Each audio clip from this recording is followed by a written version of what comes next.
গ্রিসের অ্যাথেন্স নগরীতে বাংলা ইউরোভিশন আয়োজিত 3 দিনব্যাপী সাংস্কৃতিক যে উৎসব চলছে, এই উৎসব কিন্তু এখন মহা জমজমাট ভাবে চলছে। এখানে প্রায় ইউরোপ, আমেরিকা, অস্ট্রেলিয়া, জাপান সহ পৃথিবীর বিভিন্ন দেশে যারা বাংলা ভাষাভাষী প্রবাসীরা রয়েছেন তারা কিন্তু এখানে অংশগ্রহণ করেছেন এবং জমজমাট ভাবেই কিন্তু এখানে অনুষ্ঠান চলছে। এবং এখানে উপস্থিত আছেন যে মেয়র, এখানকার যে মেয়র রয়েছেন, মেয়রও কিন্তু আমার সাথে এখানে উপস্থিত রয়েছেন যে স্কটল্যান্ড পার্লামেন্টের সাবেক সংসদ সদস্য ফয়সল চৌধুরী। আমরা একটু আজকে মূল বিষয় আমরা জানতে চাই যে গ্রিসের যখন ভিসার জন্য বাংলাদেশিদের প্রয়োজন হয় তখন দিল্লি এমবেসি থেকে কিন্তু গ্রিসের ভিসা নিতে হয়, কিন্তু বাঙালিরা কিন্তু প্রবাসীরা দীর্ঘদিন ধরেই কিন্তু দাবি জানিয়ে আসছে যেন এই ভিসা যেন বাংলাদেশের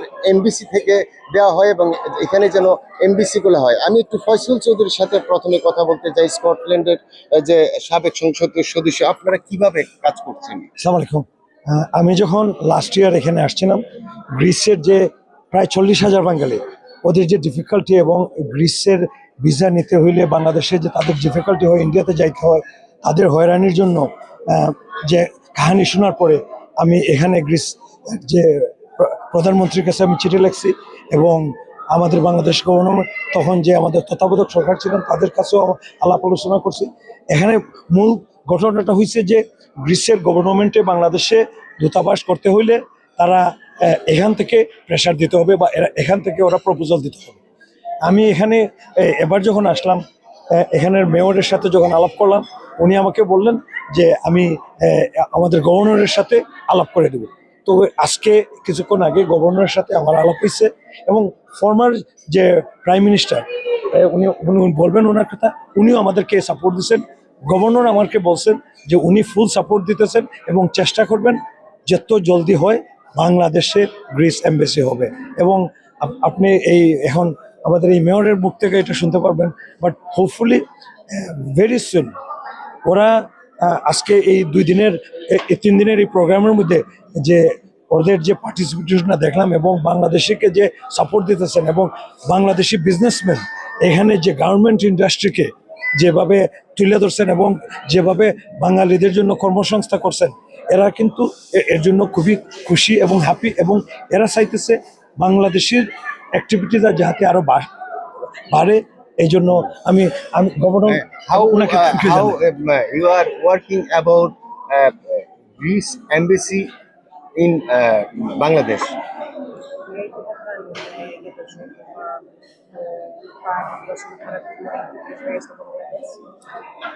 Μετά τις φιλίες που αναπτύξαμε στο Bangla Eurovision 2026, after the friendship we have established in Eurovision Bangladesh 2026, είναι βέβαιο ότι θα στηρίξουμε με όλες τις δυνάμεις μας προς κάθε κατεύθυνση το δίκαιο αίτημα που έχουν οι φίλοι μας από τον Μπαγκλαντές.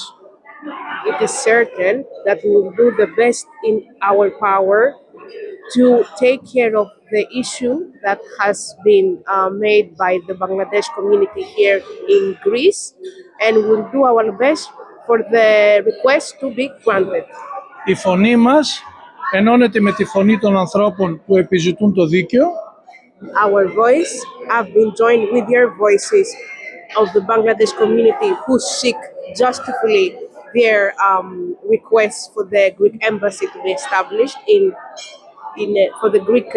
embassy to be established in Bangladesh. και αυτό που έχω να συμπληρώσω για αυτό το διήμερο And what I have to add for this two-day conference είναι δύο πράγματα. Γνώρισα πολλούς καλούς και απέκτησα νέους φίλους I have met a lot and very good friends, και το Μπαγκλαντές αντίστοιχα απέκτησε ένα νέο πρεσβευτή. and Bangladesh on the other side have gained a new friend who will ambassador who will represent Greece. Thank you very much. Thank you very much. Thank you. উনি গ্রিসের MBC খোলার জন্য কি উনি আশ্বস্ত করেছেন?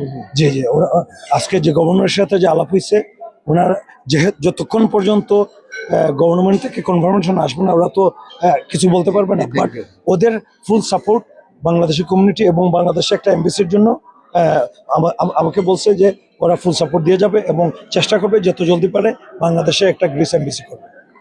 আপনারা যেমনটি শুনছিলেন এখানকার মেয়র যেরকম কি বলেছেন যে এখানে কিন্তু 40,000 বাংলাদেশি প্রবাসী রয়েছে এবং তাদের ভিসা সংক্রান্ত এবং কনসুলেট সম্পর্কিত অনেক সমস্যার জন্য কিন্তু দিল্লি এমবিসিতে যেতে হয় এবং মেয়র সাহেব যেরকম কি বলেছেন যে যত দ্রুত সম্ভব বাংলাদেশে গ্রিস এমবিসি খোলার ব্যাপারে তিনিও চেষ্টা চালিয়ে যাবেন। তো এই ছিল আমার কাছে গ্রিসের অ্যাথেন্স নগরী থেকে এবং বাংলা ইউরোভিশন যে সাংস্কৃতিক উৎসব রয়েছে এই উৎসব থেকে সর্বশেষ খবর।